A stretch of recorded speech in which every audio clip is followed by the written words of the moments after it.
good morning, good afternoon, good evening, good people, wherever you're watching this video from. My name is Martin Imorage, and today I'm coming to you live on Facebook, recorded on the other platforms, YouTube, Instagram, wherever you're watching this video from. Like, comment, subscribe, share this video.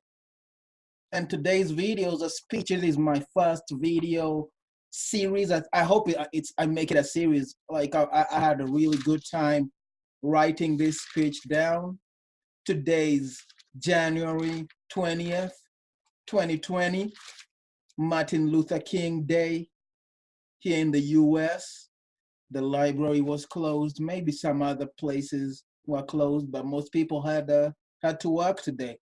Anyway, I decided I was gonna read the speech, write the speech, read the speech for me and for you guys. So I hope you all enjoy. It's called I Have a Dream. I am happy to join with you in what will go down in history as the greatest demonstration for freedom in the history of our nation. 50 years ago, a great American whose symbolic shadow we stand today signed the Emancipation Proclamation. This momentous decree is a great beacon light of hope to millions of Negro slaves who had been seared in the flames of withering injustice. It came as a joyous daybreak to end the long night of their captivity. But 100 years later, the Negro is still not free. 100 years later, the life of the Negro is still badly crippled by the manacles of segregation and the chains of discrimination. 100 years later, the Negro lives on a lonely island of poverty in the midst of a vast ocean of material prosperity. 100 years later, the Negro is still languished in the corners of American society and finds himself in exile in his own land. So we've come here today to dramatize a shameful condition. In a sense, we've come to our nation's capital to cash in a check. When the architects of our republic wrote the magnificent words of the Constitution and the Declaration of Independence, they were signing a promissory note to which every American was to fall heir. This note was a promise that all men, yes, Black men as well as white men, would be guaranteed the unalienable rights of life, liberty, and the pursuit of happiness. It is obvious today that America has defaulted on this promissory note insofar as her citizens of color are concerned. Instead of honoring the sacred obligation, America has given the Negro people a bad check, a check which has come back marked insufficient funds. But we refuse to believe that the Bank of Justice is bankrupt. We refuse to believe that there are insufficient funds in the vaults of opportunity of this nation. So we've come to cash this check, a check that will give us upon demand the riches of freedom and the security of justice. We have also come to this hallowed spot to remind America of the fierce urgency of now. This is no time to engage in the luxury of cooling off or to take the tranquilizing drug of gradualism. Now is the time to make real the promises of democracy. Now is the time to rise from the dark and desolate valley of segregation to the sunlit path of racial justice. Now is the time to lift our nation from the quicksands of racial injustice to the solid rocks of brotherhood. Now is the time to make justice a reality for all of God's children. It would be fatal for the nation to overlook the urgency of the moment. The sweltering sun of the Negro's legitimate discontent will not pass until there is an invigorating autumn of freedom and equality. 1963 is not an end, but a beginning. Those who hoped that the Negro needed to blow off steam and will now be content will have a rude awakening if the nation returns to business as usual. There will be neither rest nor tranquility in America until the Negro is granted his citizenship rights. The whirlwinds of revolt will continue to shake the foundations of our nation until the bright days of justice emerge. And that is something that I must say to my people who stand on the one threshold which leads into the palace of justice. In the process of gaining our rightful place, we must not be guilty of wrongful deeds. Let us not seek to satisfy our thirst for freedom by drinking from the cup of bitterness and hatred. We must forever conduct our struggle on the high plane of dignity and discipline. We must not allow our creative protests to degenerate into physical violence. Again and again, we must rise to the majestic heights of meeting physical force with soul force. The marvelous new militancy which has engulfed the Negro community must not lead us to distrust all white people. For many of our white brothers, as evidenced by their presence here today, have come to realize that their destiny is tied up to our destiny. They have come to realize that their freedom is inextricably bound to our freedom. We cannot walk alone. And as we walk, we must make a pledge that we shall always march ahead. We cannot turn back. There are those who are asking the devotees of civil rights, when will you be satisfied?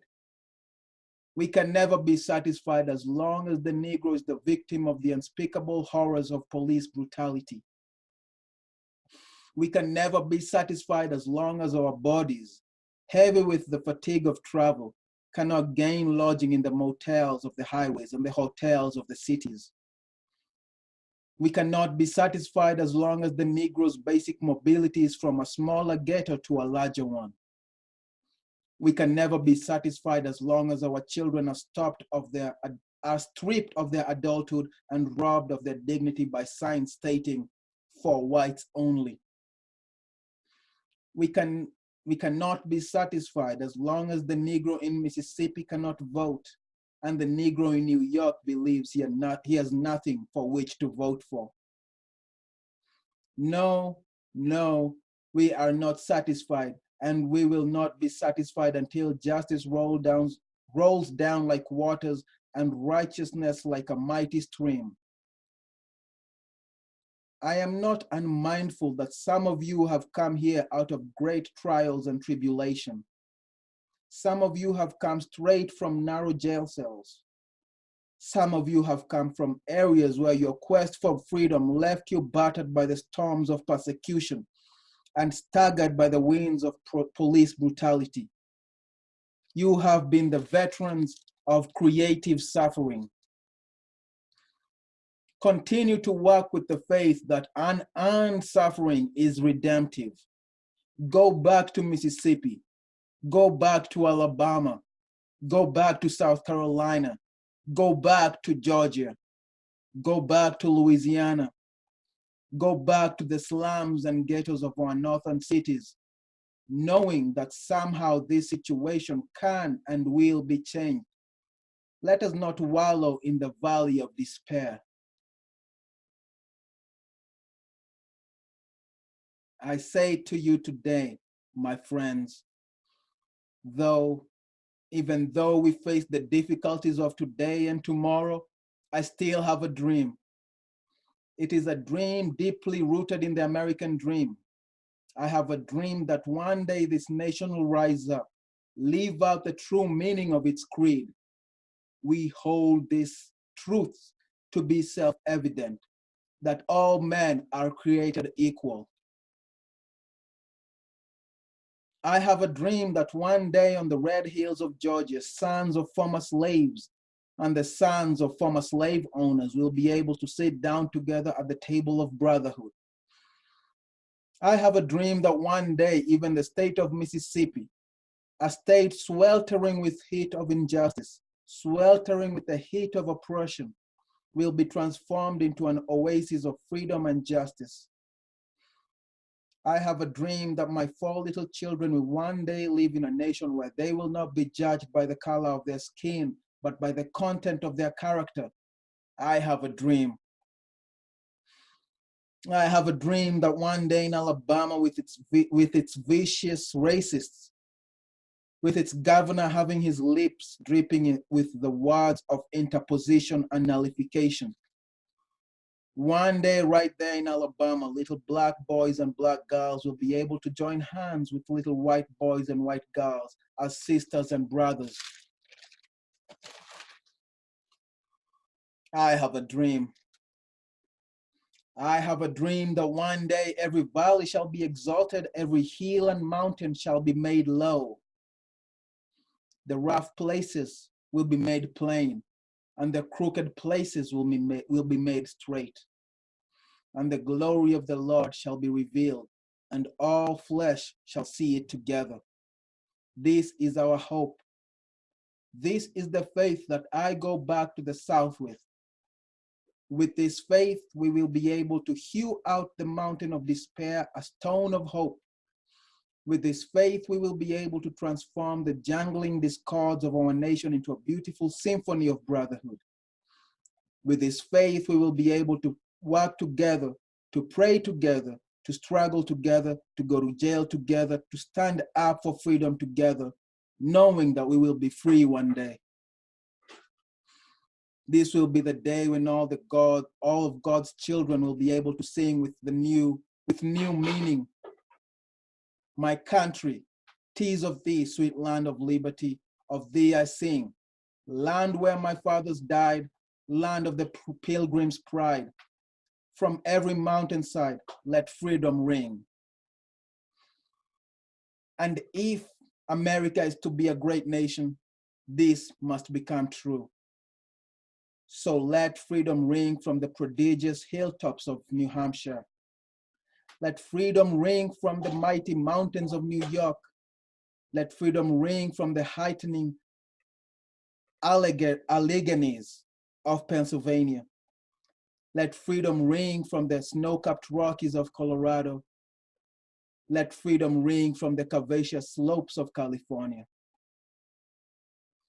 But not only that, let freedom ring from Stone Mountain of Georgia. Let freedom ring from Lookout Mountain of Tennessee. Let freedom ring from every hill and every molehill of Mississippi. From every mountainside, let freedom ring. When we allow freedom to ring, when we let it ring from every city and every hamlet, from every state and every city, we will be able to speed up that day when all of God's children, black men and white men, Jews and Gentiles, Protestants and Catholics, will be able to join hands and sing in the words of the old Negro spiritual. Free at last, great God Almighty, we are free at last. Thank you for listening. Thank you for watching. I hope you enjoyed it. I loved writing this, transcribing this speech down. It was longer than I had expected. It's about 1, 2, 3, 4, 5, about 6 pages long. And I never knew all of it.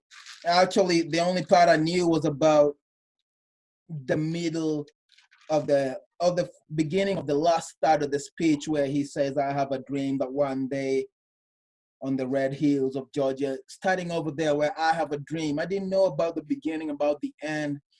And writing this speech down, I was inspired to